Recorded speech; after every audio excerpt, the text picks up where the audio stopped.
Hello, History 1 students. This is Mrs. Politsky, and I have notes for Chapter 21, Section 4.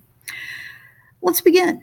The Allied invasion of North Africa that began in November of 1942 had shown that a large scale of invasion from the sea was quite possible.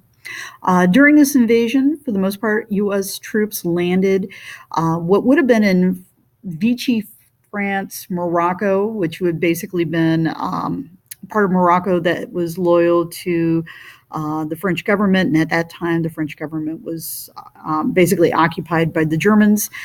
We were able to literally march through Morocco into Algeria with very little opposition by any means.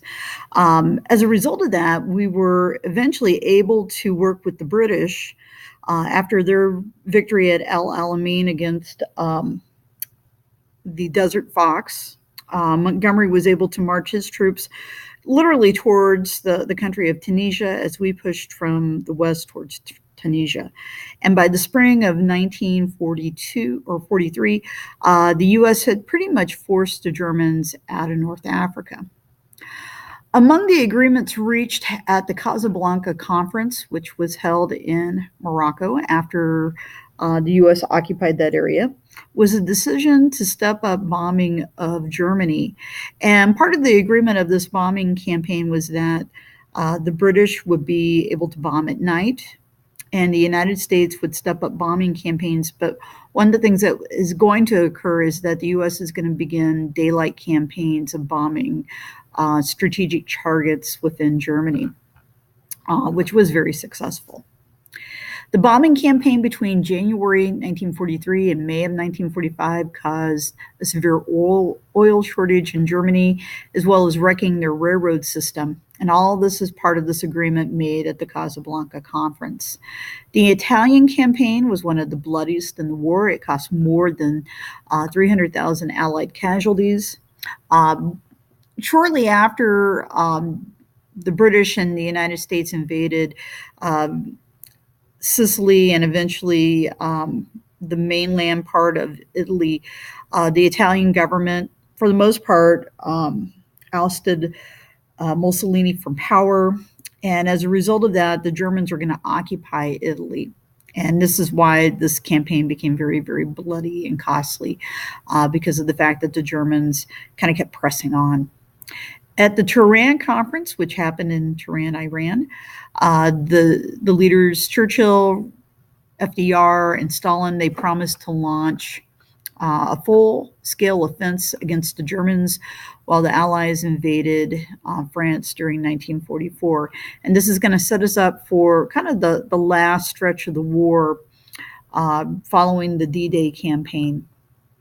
Stalin also promised that once Germany was defeated, that the Soviet Union would help the U.S. defeat Japan. We'll talk a little bit more about that in Section 5.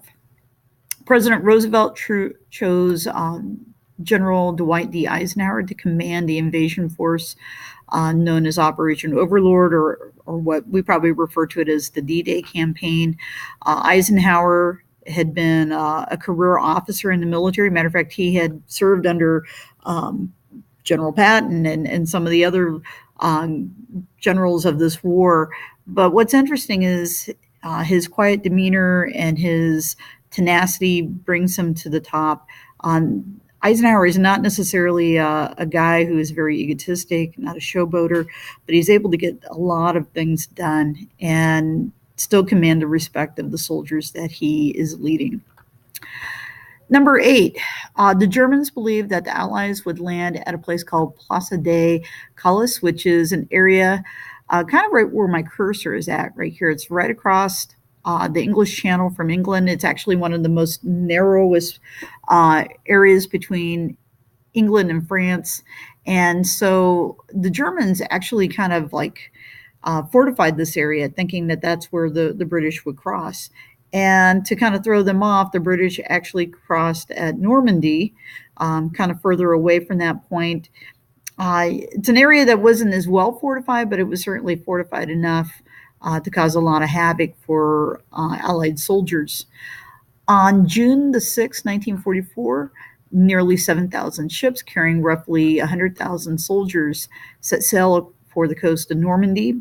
The U.S., we launched our landing areas of Omaha Beach and Utah Beach. We received a lot of casualties in that area. And as a result of that, certainly this is going to become one of the largest amphibious campaigns in U.S. history as a result of this invasion. While the buildup for invading France was taking place in Great Britain, American military leaders were also developing a strategy to defeat the Japanese. And the first part of this America two-prong attack against Japan was to call on the Pacific Fleet to hop from one island to the next. The Japanese had occupied quite a few islands in the Pacific, and the question was to figure out which islands were the most strategic, meaning the ones that we needed to actually win this war. And we get into an area called the Bonin Islands. This is where you're going to find Iwo Jima. This is going to be an area that we're going to want to occupy, let alone the fact that we wanted to gain back territories that we had lost, like the Philippines. Okinawa becomes a very strategic target. This right here is mainland Japan. Okinawa is kind of one of the southern tips of that archipelago of islands. And certainly we wanted to have control of that before we would ever launch a full-fledged amphibious attack against Japan, if that would ever come.